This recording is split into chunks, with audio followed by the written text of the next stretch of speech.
ETV 2 ప్రేక్షకులకు నమస్కారం. శిరమున నుడికారపు సుమములనే ధరించి గళమున పద్య గద్య హారములతో శోభించి జిలుగు పలుకు సొగసులతో అమరమైన భాషమనది. ఆ కృష్ణా వాహినిలా సోయగాల భాషమనది. ఆ కిన్నెరసానిలా ఘనమైన భాషమనది. తనువున మాగాణపు పంటలెన్నో పండించి మనసున భావ రాగ తాళముతో నర్తించి అంద చందాలతో అలరించే భాష మనది అంటూ తెలుగు భాషా సాహిత్యాల గొప్పతనాన్ని తెలియచేశారో కవి. అలాంటి తెలుగు భాషపై అభిమానాన్ని కలిగించే పలు ప్రత్యేకాంశాలను మీ ముందు ఆవిష్కరిస్తోంది ఈ వారం తెలుగు వెలుగు.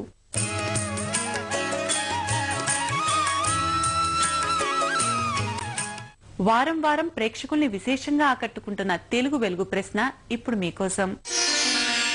స్వర్గానికి ఎగరాలి అంటే ముందు దీనికి ఎగరాలి అంటారు. ఏ ఆకాశం, బి ఉట్టి, సి నరకం, డి చెట్టు. మీ జవాబు టీవీ అని టైప్ చేసి స్పేస్ ఇచ్చి మీ సమాధానం ఆకాశమైతే ఏ, ఉట్టి అయితే బి, నరకం అయితే సి, చెట్టు అయితే డి అని టైప్ చేసి 562635కి SMS చేయండి. ప్రశ్న మరోసారి. స్వర్గానికి ఎగరాలి అంటే ముందు దీనికి ఎగరాలి అంటారు. ఏ ఆకాశం, బి ఉట్టి, సి నరకం, డి చెట్టు. మీ జవాబు టీవీ అని టైప్ చేసి స్పేస్ ఇచ్చి మీ సమాధానం ఆకాశమైతే ఏ, ఉట్టి అయితే బి, నరకం అయితే సి, చెట్టు అయితే డి అని టైప్ చేసి 562635కి SMS చేయండి. తెలుగు భాషా గొప్పతనాన్ని తెలిపే పద్యాల్ని ఇప్పుడు విందాం. మాతృభాషపై మమకారం ప్రోది చేసే అటువంటి ఓ కథనాన్ని ఇప్పుడు చూద్దాం. ఆయనో ప్రవాసాంధ్రుడు, వృత్తిరీత్యా బ్యాంక్ ఉద్యోగి. కానీ ఖాళీ సమయాన్ని మాతృభాషా వ్యాప్తికే వినియోగిస్తున్న స్వభాషాభిమాని. మాటలో రాతలో సాహితీ సదస్సుల నిర్వహణలో భాషా సేవే లక్ష్యంగా ఎంచుకున్న కళాకారుడు. నిత్యం తెలుగు భాష సంస్కృతి సంప్రదాయాల ప్రచారమే జీవన మార్గంగా ఎంచుకున్నారు ఒడిశాలోని పర్లాకిమిడికి చెందిన సుసరాపు శ్రీరామమూర్తి. చైతన్య ఆంధ్ర సాహితీ సంస్కృత సమితి ద్వారాగా మేము ఎన్నో కార్యక్రమాలు చేస్తున్నాం.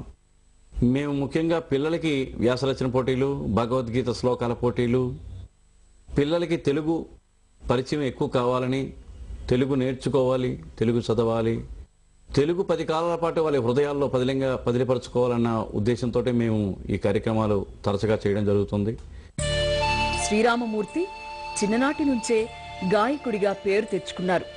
బ్యాంక్ ఉద్యోగంలో స్థిరపడిన కళాభీష్టాన్ని మాత్రం వదులుకోలేదు. ఒడిశాలో జరిగే పలు సాహితీ కార్యక్రమాలకు వ్యాఖ్యాతగా వ్యవహరిస్తూ తెలుగు భాష సాహిత్యాంశాల గొప్పతనాన్ని తెలియజేస్తున్నారు. కవితలు, పాటలు రాస్తూ పాడుతూ పలు నాటకాలలో నటిస్తూ ఒడిశాలోని తెలుగువారి ప్రశంసలు పొందారు. అంతేకాదు, శ్రీరామమూర్తి ఒడిశాలో తెలుగు భాషా సంస్కృతుల పరిరక్షణకు పట్టుకొమ్మలా పనిచేస్తున్న చైతన్య ఆంధ్ర సాహితీ సంస్కృతి సమితి అధ్యక్షులుగా గత కొంతకాలం నుంచి పనిచేస్తున్నారు. వ్యవహారిక భాషోద్యమకారుడు గిడుగు రామ్మూర్తి పంతులు, రాయప్రోలు సుబ్బారావు, శ్రీశ్రీ, కృష్ణశాస్త్రి, ఆరుద్ర వంటి తెలుగు కవుల జయంతులు, వర్ధంతులు, ప్రముఖ సినీ గాయకులు, ఘంటసాల పాటల విభావరులు, వేటూరి వంటి సినీ గేయ రచయితల సదస్సులు, ఇలా ఎన్నెన్నో తెలుగు సాహితీ సంపద ప్రతిబింబించే కార్యక్రమాలను శ్రీరామమూర్తే ముందుండి ఘనంగా నిర్వహిస్తున్నారు. తెలుగు దీప్తులు పొరుగు రాష్ట్రంలో విరజిమ్మేలా ముందుండి నడిపిస్తున్నారు. ఇప్పటికే తెలుగు ఆదరణ తగ్గిపోతుంది, తెలుగు విద్యార్థులు తగ్గుతున్నారు.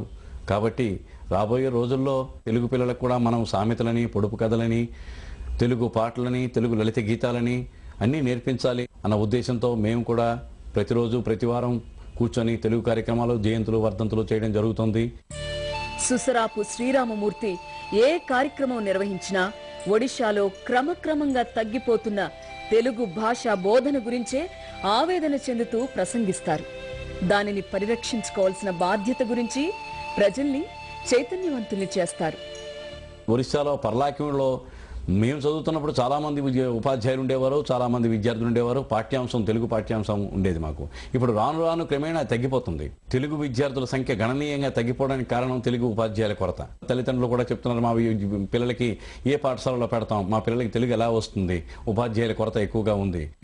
శ్రీరామమూర్తి తెలుగు నేలకు దూరంగా ఉన్న తెలుగు భాష ప్రచారమే ప్రధాన లక్ష్యంగా జీవిస్తున్నారు. సభలు, సమావేశాల ద్వారా అక్కడి తెలుగు ప్రజలలో మాతృభాష పట్ల ప్రేమాభిమానాలు కలుగజేస్తున్నారు.